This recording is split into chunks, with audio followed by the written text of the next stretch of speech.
Assalamualaikum warahmatullahi wabarakatuh. Kami dari kelompok 4 yang beranggotakan satu Jasa Pujaya Sinta, kedua Amelia Fitria, dan ketiga saya sendiri Arianto Ramadan akan mempresentasikan materi yang berjudul Hakikat Sila-Sila Pancasila. Untuk presentasi pertama akan dibacakan oleh Amelia Fitria. Untuk Amelia Fitria dipersilakan. Saya di sini akan menjelaskan tentang hakikat sila-sila Pancasila. Kata hakikat sendiri dapat diartikan sebagai suatu inti yang terdalam dari segala sesuatu yang terdiri dari sejumlah unsur tertentu dan yang mewujudkan sesuatu itu, sehingga terpisah dengan sesuatu yang lain dan bersifat mutlak. Terkait dengan hakikat sila-sila Pancasila, pengertian kata hakikat dapat dipahami dalam 3 kategori, yaitu yang pertama ada hakikat abstrak, yang disebut juga sebagai hakikat jenis atau hakikat umum yang mengandung unsur-unsur yang sama, tetap, dan tidak berubah. Yang kedua, ada hakikat pribadi, sebagai hakikat yang memiliki sifat khusus, artinya terikat kepada sesuatu. Hakikat pribadi Pancasila menunjuk pada ciri-ciri khusus sila-sila Pancasila yang ada pada bangsa Indonesia, yaitu adat istiadat, nilai-nilai agama, nilai-nilai kebudayaan, sifat, dan karakter yang melekat pada bangsa Indonesia sehingga membedakan bangsa Indonesia dengan bangsa yang lain di dunia. Yang ketiga, ada hakikat konkret yang bersifat nyata sebagaimana dalam kenyataannya. Hakikat konkret Pancasila terletak pada fungsi Pancasila sebagai dasar filsafat negara. Dalam realisasinya, Pancasila adalah pedoman praktis, yaitu dalam wujud pelaksanaan praktis dalam kehidupan negara, bangsa, dan negara Indonesia yang sesuai dengan kenyataan sehari-hari, tempat, keadaan, dan waktu. Saya akan menjelaskan konsep negara Pancasila. Menurut pembukaan Undang-Undang Dasar 1945 adalah paham negara persatuan yang meliputi kehidupan masyarakat. 1. Sifat sosialistis dan religius. Yang kedua, semangat kekeluargaan dan kebersamaan. 3. Semangat persatuan. 4. Musyawarah. 5. Mengendalikan keadilan sosial. Ide pokok bangsa dan kebangsaan Indonesia dapat dilihat dari sifat keseimbangan Pancasila, yaitu 1. Keseimbangan antara golongan agama Islam dan golongan nasionalisme. Yang kedua, keseimbangan antara sifat individu dan sifat sosial atau aliran individualisme. Yang ketiga, keseimbangan antara ide-ide asli Indonesia atau paham dialektis. Paham integralistik atau paham negara persatuan tercermin dalam nilai-nilai dasar paham kekeluargaan. A. Persatuan dan kesatuan serta saling bergantungan satu sama lain dalam masyarakat. B. Bertekad dan berkehendak sama untuk kehidupan kebangsaan yang bebas, merdeka, dan bersatu.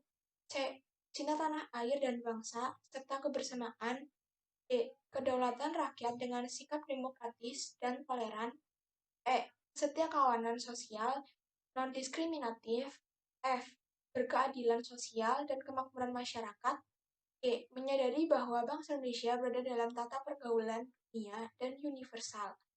Yang terakhir, menghargai harkat dan martabat manusia sebagai makhluk ciptaan Tuhan Yang Maha Esa.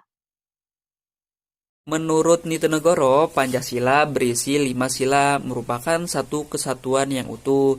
Kesatuan sila-sila Pancasila tersebut diuraikan sebagai berikut. Kesatuan sila-sila Pancasila dalam struktur yang bersifat hierarkis dan berbentuk piramidal. Susunan secara hierarkis mengandung pengertian bahwa sila-sila Pancasila memiliki tingkatan berjenjang. Sila yang ada di atas menjadi landasan sila yang ada di bawahnya. Sila pertama melandasi sila kedua melandasi sila yang ketiga melandasi sila yang keempat, sila yang keempat melandasi sila yang kelima. Dalam rumusan ini, tiap sila mengandung 4 sila lainnya. Berikut dirumuskan sila-sila yang saling mengisi dan saling berkaitan satu sama lain. Kelima Pancasila merupakan satu kesatuan yang utuh. Pancasila susunannya adalah majemuk tunggal, merupakan satu kesatuan yang bersifat organis, yaitu terdiri dari bagian-bagian yang tak dapat dipisahkan. Masing-masing bagian mempunyai fungsi kedudukannya tersendiri. Meskipun berbeda, tidak saling bertentangan, akan tetapi saling melengkapi, bersatu untuk mewujudkannya secara keseluruhan. Keseluruhan membina bagian-bagian. Tidak boleh satu sila pun ditiadakan, melainkan merupakan satu kesatuan. Bentuk susunannya adalah hierarkis piramidal, kesatuan bertingkat di mana tiap sila di muka sila lainnya merupakan basis. Pancasila yang bentuk susunannya hierarkis piramidal adalah sebagai berikut. Sila pertama meliputi dan menjiwai sila kedua, sila ketiga, sila keempat, dan sila kelima. Sila kedua diliputi dan dijiwai sila pertama, sila ketiga, sila keempat, dan sila kelima. Sila ketiga diliputi dan dijiwai oleh sila pertama, sila kedua, sila keempat, dan sila kelima. Sila keempat diliputi dan dijiwai oleh sila kesatu, oleh sila kedua, sila ketiga, dan sila kelima. Sila kelima diliputi dan dijiwai oleh seluruh sila-sila dari sila 1, sila 2, sila 3, sila 4. Nah, untuk yang terakhir kesimpulan.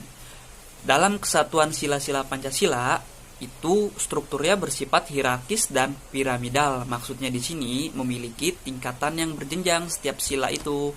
Jadi sila yang ada di atasnya melandasi sila yang ada di bawahnya. Jadi gini, sila yang pertama melandasi sila kedua, begitupun sila kedua melandasi sila ketiga melandasi sila keempat melandasi sila yang kelima.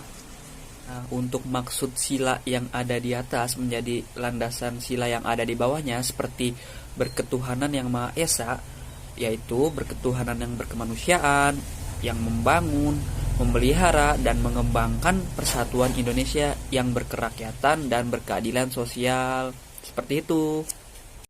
Sekian presentasi dari kelompok kami, kelompok 4, tentang hakikat sila-sila Pancasila. Bila ada yang belum jelas, bisa ditanyakan.